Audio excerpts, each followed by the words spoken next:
नमस्कार. प्रेमिलाच रेसिपीमध्ये तुमचं सर्वांचं खूप खूप खूप स्वागत. आज आपल्याला आषाढी एकादशीच्या उपवासासाठी झटपट होणारे मस्त असे मेंदूवडे तयार करायचे. हे मेंदूवडे खायला अगदी मस्त लागतात. आतून मऊ वरून छान असे कुरकुरीत तयार होतात. सोबतच आपल्याला उपवासाची चटणी सुद्धा तयार करायची. तर उपवासाचे मेंदूवडे आणि चटणी तयार करण्यासाठी साहित्य काय काय लागणार आहे आणि ते कसे तयार करायचे ते बघण्यासाठी लगेचच किचन मध्ये जाऊयात. जर माझ्या रेसिपीज तुम्हाला बघायला आवडत असतील तर एक लाईक जरूर करा आणि जे कोणी आता माझ्या रेसिपीज नव्याने बघत आहेत त्यांनी माझ्या चॅनेलला जरूर सबस्क्राईब सुद्धा करा. चॅनेलला सबस्क्राईब करण्यासाठी बेल आयकॉन प्रेस करा, म्हणजे माझ्या नवीन रेसिपीचं नोटिफिकेशन तुम्हाला लगेच मिळेल आणि माझी नवीन रेसिपी लगेचच बघता येईल. तर आता वेळ न घालवता आपण आपल्या रेसिपीला लगेचच सुरुवात करूया. आपल्याला वरईचे तांदूळ, साबुदाणे बिना भिजवता झटपट होणारे कुरकुरीत असे आषाढी एकादशीच्या उपवासासाठी मेंदूवडे तयार करायचे आणि सोबतच उपवासाची चटणी सुद्धा करायची. तर आपण साहित्य बघूया काय काय घेतलंय ते. इथे मी 4 चमचे साबुदाणे घेतलेत, 1 वाटी भरून वरईचे तांदूळ घेतलेत, थोडीशी कोथिंबीर स्वच्छ धुवून बारीक चिरून घेतले, मध्यम आकाराचा 1 बटाटा घेतलाय, 4 चमचे भाजून शेंगदाण्याचं कूट केलेलं घेतलंय, इथे चवीनुसार मीठ, अर्धा चमचा जिरं, 3 मिरच्या मी बारीक इथे कापून घेतलेले, थोडंसं आलं साल काढून धुवून घेतलंय, 4 मिरच्यांचे तुकडे घेतलेत, थोडंसं ओलं खोबरं काप करून घेतले, इथे 1 सुकी मिरची घेतले, 4 चमचे शेंगदाणे इथे भाजून घेतलेले आणि इथे 1 चमचाभर दही घेतलंय. आता सगळ्यात आधी आपल्याला काय करायचंय ते बघूया. सगळ्यात आधी आपल्याला साबुदाणे भाजून घ्यायचे. त्याच्यासाठी मी कढई ठेवलेली आहे गॅसवर. साबुदाणे घालूया. साबुदाणे चांगले कुरकुरीत होईपर्यंत भाजून घ्यायचे, म्हणजे चांगले मिक्सरवरती वाटले जातील. साबुदाणे चांगले मिनिटभर भाजून घेतलेले आहेत. आता आपण गॅस बंद करूया आणि साबुदाणे खाली काढून घेऊया. आता आपल्याला थंड झालेले साबुदाणे बारीक असे वाटून घ्यायचे. मी इथे मिक्सरचं भांडं घेतलंय छोटं, त्याच्यामध्ये साबुदाणे घालूया आणि चांगले बारीक असे वाटून घेऊया. हे बघा, असे बारीक साबुदाणे मी वाटून घेतलेले या पद्धतीने, अगदी बारीक रव्यासारखे. आता हे आपण काढून ठेवूया. आता आपल्याला त्याच मिक्सरच्या भांड्यामध्ये वरईचे तांदूळ सुद्धा बारीक वाटून घ्यायचे. हे बघा, वरईचे तांदूळ असे दिसायला दिसतात. ह्या वरईच्या तांदळाला भगर म्हणतात किंवा उपवासाच्या भाताचे तांदूळ सुद्धा म्हणतात. आता आपण मिक्सरच्या भांड्यामध्ये अर्धे घेऊया आणि ज्या पद्धतीने आपण साबुदाणे बारीक वाटून घेतले तसेच हे वरईचे तांदूळ सुद्धा अगदी बारीक वाटून घेऊया. हे बघा, सगळे वरईचे तांदूळ मी असे अगदी बारीक वाटून घेतलेले. आता आपल्याला ओल्या खोबऱ्याची चटणी तयार करायची. इथे मी ओल्या खोबऱ्याचे काप करून घेतलेत आणि पाठीमागचा काळा भाग काढून टाकलेला आहे खोबऱ्याचा.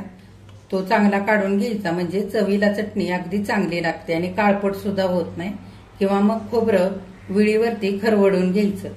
आता आपण सगळं साहित्य मिक्सरच्या भांड्यामध्ये घेऊया. शेंगदाणे, मिरच्या आणि खोबरं तुमच्या आवडीप्रमाणे तुम्ही इथे तुम्हाला किती चटणी तिखट करायची आहे त्यानुसार मिरच्या वापरा आणि दही घालूया. चवीनुसार मीठ घालूया.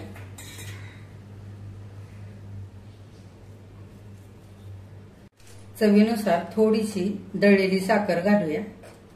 साखरेने छान चटणीला चव येते. आणि थोडंसं पाणी घालून चांगली चटणी बारीक वाटून घेऊया. हे बघा, ओल्या खोबऱ्याची अशी मी अगदी बारीक चटणी इथे वाटून घेतलेली. आता आपण ह्या चटणीला फोडणी करूया. आता फोडणी करण्यासाठी भांड्यामध्ये मी 2 चमचे तेल घातलेलं आहे. तेल गरम झालंय. आपण थोडेसे जिरे घालूया. तुम्ही जर उपवासाला जिरे खात नसाल, इथे नाही घातले ना तरी सुद्धा चालते, फक्त मिरचीची फोडणी द्यायची. आता सुक्या मिरच्या घालूया. आता आपण करून घेतलेली फोडणी चटणीवरती घालूया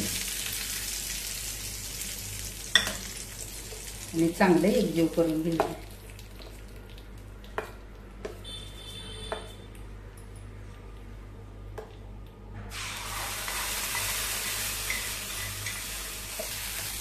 आपली चटणी इथे तयार झाली. आता आपण बटाट्याची साल काढून घेऊया. मी इथे कच्चा बटाटा घेतलेला आहे. हे बघा, बटाट्याची सगळी साल काढून घेतली. आता बटाटा आपण स्वच्छ धुवून घेऊया. बटाटा चांगला मी स्वच्छ धुवून घेतलाय आणि इथे वाटीमध्ये थोडंसं पाणी घेतलंय. पाण्यामध्ये आपण बारक्या खिसणीने खिसून घेऊया. हे बघा, सगळा बटाटा इथे मी पाण्यामध्ये असा खिसून घेतलेला आहे. आता आपण एका पाण्याने हा खिस चांगला धुवून नितळून घेऊया. हे बघा, आणखी एका पाण्याने स्वच्छ हा बटाट्याचा खिस धुवून मी चांगला नितळून घेतलेला आहे. आता आपल्याला कढईमध्ये 2 चमचे तेल घालायचे.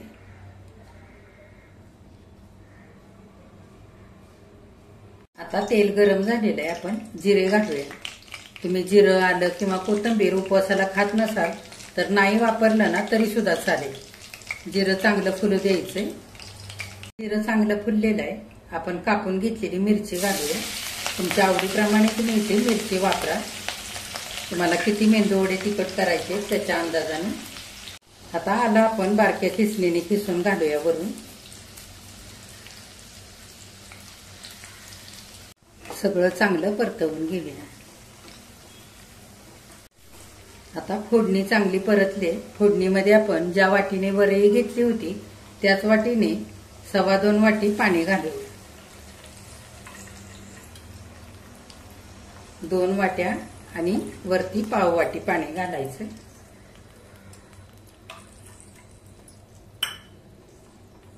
चवीनुसार मीठ घालूया.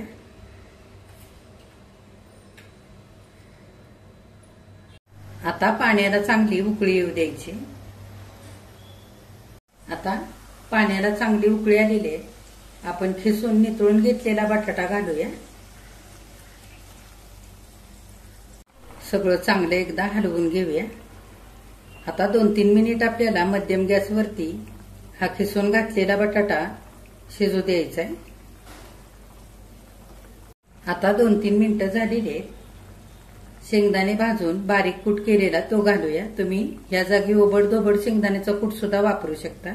शेंगदाण्याच्या कुटाने छान चव येते मेंदूवड्यांना. चांगलं आपण हलवून घेऊया आणि थोडीशी कोथिंबीर घालूया.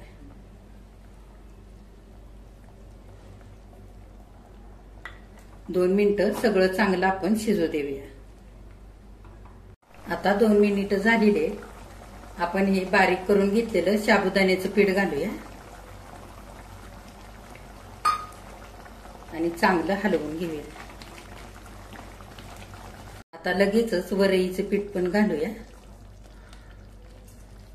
आणि सगळं चांगलं एकजीव करून घेऊया.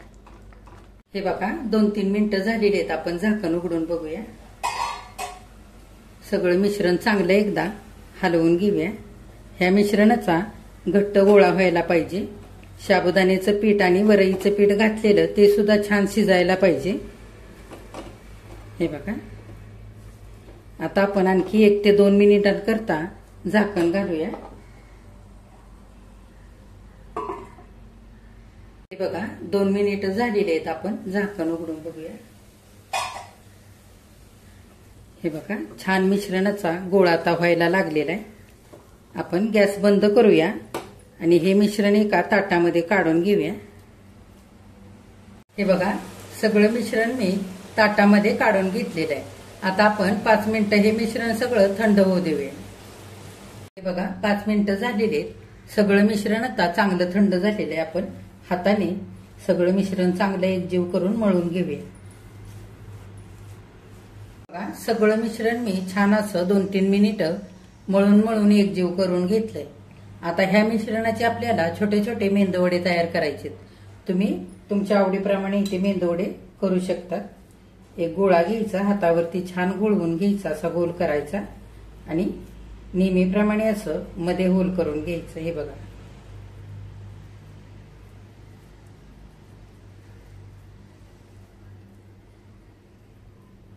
आता ह्या पद्धतीने मी सगळ्या मिश्रणाचे असे मेंदूवडे तयार करून घेते. हे बघा, मेंदूवडे तळण्यासाठी तेल मी कढईमध्ये आधीच गरम करायला ठेवलंय. तेल आता चांगलं गरम झालेलं आहे. गॅस आपण मध्यम करूया आणि मेंदू वडे तळण्यासाठी तेलामध्ये घालूया.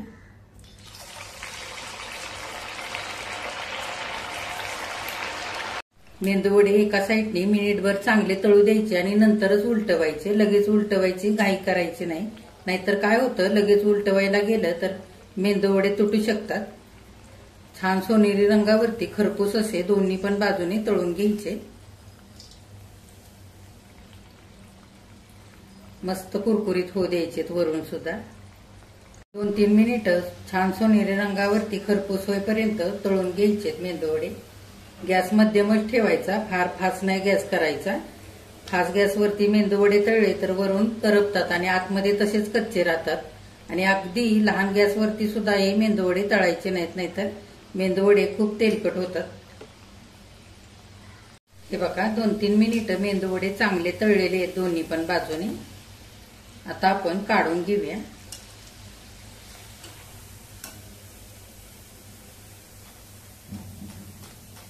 आपण आणखी घालूया तेलामध्ये मेंदू वडे तळण्यासाठी.